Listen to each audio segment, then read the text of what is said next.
Note d'information relevant du secteur de l'éducation nationale.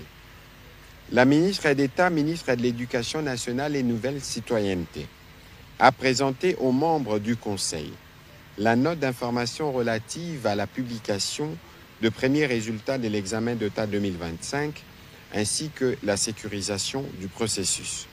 Elle a indiqué que ces temps records et les résultats d'une série d'innovations technologiques majeures introduites par son ministère pour renforcer la transparence, la crédibilité et l'intégrité du processus d'évaluation.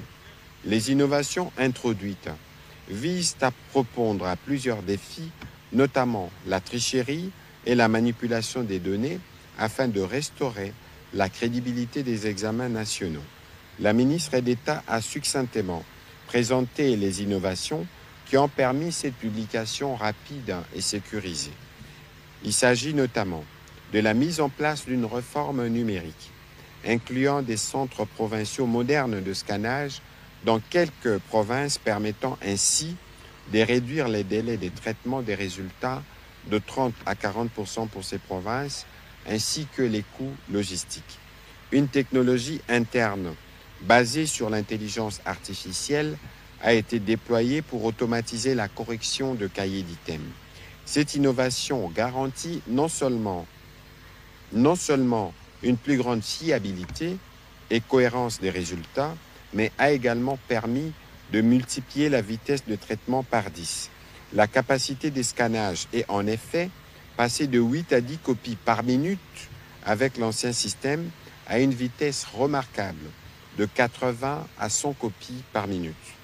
Les lancements précoces du processus des corrections dès les deuxièmes jours de l'examen d'État pour les provinces de Kinshasa-Moamba, du Kassa oriental et du Haut-Katanga, du Kassa oriental 1 et du Haut-Katanga 1, a été un facteur déterminant dans la rapidité de la publication. L'introduction d'une plateforme e-diplôme sécurisée par la technologie blockchain assure l'infalsifiabilité des titres scolaires et renforce la crédibilité du système éducatif. Les attestations des réussites sont également toujours disponibles pour les lauréats. La ministre d'État a également présenté les caractéristiques, les performances et l'efficacité de l'intelligence artificielle développée avant de donner aux membres du Conseil les tendances des lauréats pour les examens d'État 2025. Comme chaque année, les résultats seront publiés de manière progressive jusqu'au 24 août 2025. Elle a noté un fort taux de réussite de jeunes filles dans les filières considérées jusqu'à peu comme des filières essentiellement masculines. Au troisième chapitre